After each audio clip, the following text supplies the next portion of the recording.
Sup, y'all? It's Chris here to give my UFC 103 predictions going down Saturday, head-to-head against Mayweather Marquez on pay-per-view. Much to the dismay of my fellow boxing comrades, I'll be ordering UFC 103. It's all about finances. I can either order the fight by myself or order UFC 103 with a group of people. Got to go with the fight with the UFC. Plus, I can watch Mayweather Marquez, although not live, a week later on HBO. Pay for my HBO subscription, so what the hell? Why not, right? Anyways, real quick preliminary bouts. Man, I don't know who a lot of these guys are, in all honesty. I looked on the website, UFC.com. They didn't have a lot of pictures for a lot of these cats. I might recognize some faces when I see them, but I'm just going to run through these bouts real quick. Rob Emerson versus Rafael Dos Anjos. I'll go with Dos Anjos by submission. I know who Vladimir Masterchenko is, obviously, versus Igor Pakrad? I don't know how to pronounce the name. Igor, that's all I know. Doesn't matter. Vladimir Masterchenko by decision. Jason Brills versus Elliot Marshall. Elliot Marshall by submission. Brian Foster versus Rick Story. Rick Story, because he's got a cool name. Rafael Oliveira against Nick Lentz. I'll go with Oliveira because he's Brazilian. Jim Miller, Steve Lopez. Jim Miller because I've actually seen him fight before and he's pretty good. Drew McFedries against Thomas Duval. Got to go with McFedries here, even though Duval's got a better record. Hopefully these two will just stand and bang it out. McFedries, I don't know if he's got the better chin, but he's got some serious dynamite in his hands. Plus, I'm a fan of McFedries, so I'm going with McFedries by TKO round 1. Either way, I think this fight's going to end in round 1. Someone's getting knocked out. Efren Escudero against Cole Miller. Good fight. Efren Escudero, first fight since winning the Ultimate Fighter. I believe. Anyways, I'm going to go with Efren by decision here. Cole's tough. Cole's got the ground game to maybe be able to catch Efren. But, I think UFC wants Efren to win this fight, obviously. And I think they hope they match him up favorably. That may backfire. But I'm going to go with Efren here by decision. Don't forget, these last two undercard bouts are going to be on Spike TV leading up to the pay-per-view, so check those out. Anyways, on to the main card. First, we got Hermes Franca, Tyson Griffin. Griffin's coming off a win over Dos Anjos. Before that, he had the loss to Shirk. Franca's coming off the win over Aurelio. Before that, he had the loss to Edgar. And Shirk, go figure. But I'm going to go with Tyson Griffin here by decision. Tyson, whenever he wins, it's always by decision. Plus, he's already beaten guys similar to Franca before in Aurelio, Tabao, and Tavares. So he knows how to handle this style. He'll use a lot of leg kicks. As long as he don't get clipped with Hermes Franca's big right hand, he should be good to go. Tyson can take this to the ground at will. He can stay out of submissions. He's shown it in the past against other Brazilian Jiu-Jitsu black belts. So, got Tyson here by decision. Hope it's a good fight, though, to lead off the pay-per-view. Next up, Josh Koscheck against Frank Trigg. Trigg is making his return to the UFC after, a 3-year hiatus, I believe they said. On the countdown last night, Trigg's on a 4-fight win streak against more or less lower tier guys. Before that, he did have a loss to Robbie Lawler at 185. Actually, he's been fighting at 185, so it's interesting to see that he's moving back down to welterweight. Thought that was kind of surprising, but whatever. Koscheck's coming off that loss to Paulo Thiago. He was winning the fight, got caught and knocked out. Before that, he had the devastating knockout of Yoshihiko Yoshida, I believe it was. Anyways, Trigg said it himself on the countdown last night. Koscheck's a younger version of him, similar to what he was in his age, but Koscheck's got the wrestling advantage, got the submission advantage. Stand up, hard to say. Koscheck's more athletic. I think it's kind of a tough fight for Trigg to come back, and he's got the experience. Not necessarily UFC experience more, but he's got more experience in the fight game itself. I'm going to go with Koscheck just because he has better wrestling.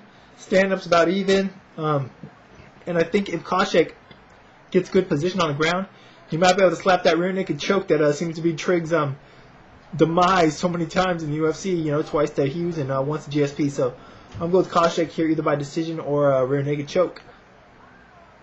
Next up, Martin Kampmann against Paul Daley. Unfortunately, Daley's filling in for Swick, who got hurt.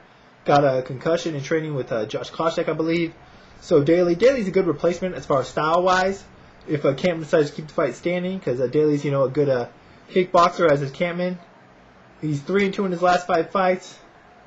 But Kampmann's on a whole nother level as far as overall mixed martial arts game. Much better on the ground. Kampmann's coming off the win over Condit. Before that, he had the loss to Nathan Marquardt at middleweight. That Kampmann-Condit fight was a great fight. really excited. I'm a fan of Condit. I was not happy to see him lose that fight, but he did. He lost the decision, Close fight. Got to go with Kampmann here. Daley's the late replacement, as I said.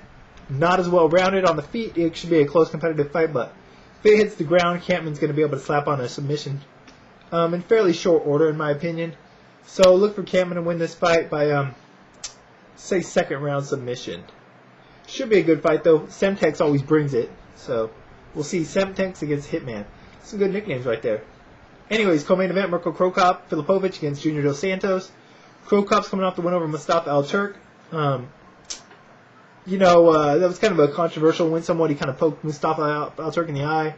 Got the stoppage anyway. Dos Santos coming off back-to-back TKOs. Quick TKOs over Stefan Struve and Fabricio Verdum. Dos Santos is on a roll. Young, upcoming fighter. Bigger guy, stronger guy, probably better jiu-jitsu. However, I'm going to go with Cro Cop. I was watching the countdown last night, and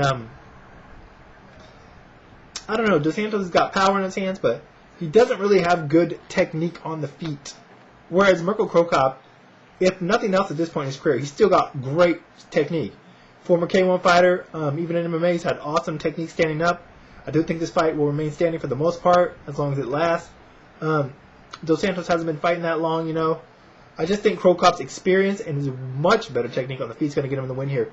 Can get caught, Cro Cop hasn't looked so well in the past couple of years.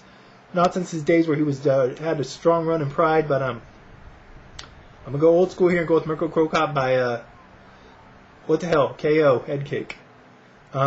Second round. We'll see, though. But don't be surprised, man. If Dos Santos gets this to the ground, it's over for Cro Cop. He has no game from his back. I think Dos Santos can dominate there, but I'm going to go with Mirko by KO.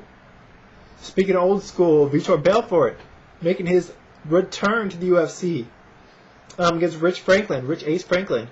Vitor is coming off back-to-back KOs over Matt Lindland and Terry Martin in Affliction. Rich is coming off that win over Vanderlei Silva. It's a close win, but it was a win nonetheless. And then before that, he had this close split decision loss to Dan Henderson. Fight to the catchweight, 195. No big deal. Rich fought his last fight at 195. So actually, last couple, I believe. Vitor, he used to fight at 205. He's been fighting at 185, but 195 is not a problem for him.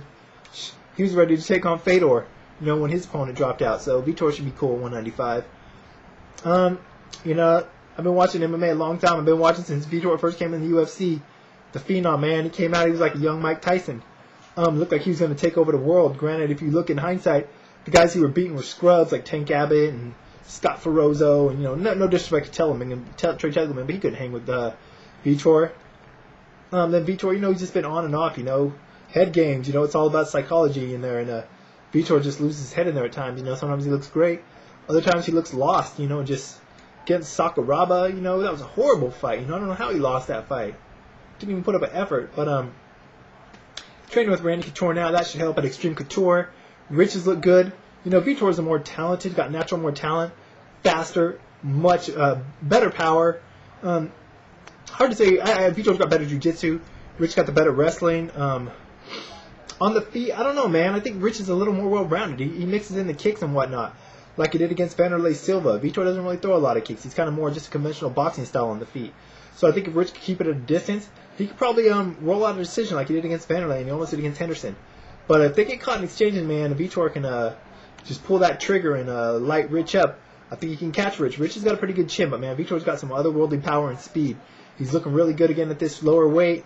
He's off the steroids. I would have figured that, he got popped for not too long ago in his last fight in the UFC against Tito Ortiz.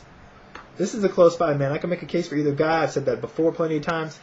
But once again, I'm going to go old school. I'm going to go Vitor Belfort by TKO. Think he's going to catch Rich somewhere in there. And usually if Vitor catches someone, he's for the most part a good finisher. He couldn't finish Tito when he clipped him, but like I said, he looked good in his last couple of fights. But if Rich is able to employ his game plan and keep Vitor at bay, I can see Rich winning a decision here. Should be a good close fight either way. Hopefully it's a good event. Hopefully I don't regret watching this over Mayweather Marquez. Sure, if I do, I'll hear it from my boxing friends. But I don't know. I'll probably be back on Sunday to give my thoughts afterwards. But until then, y'all, I'm out.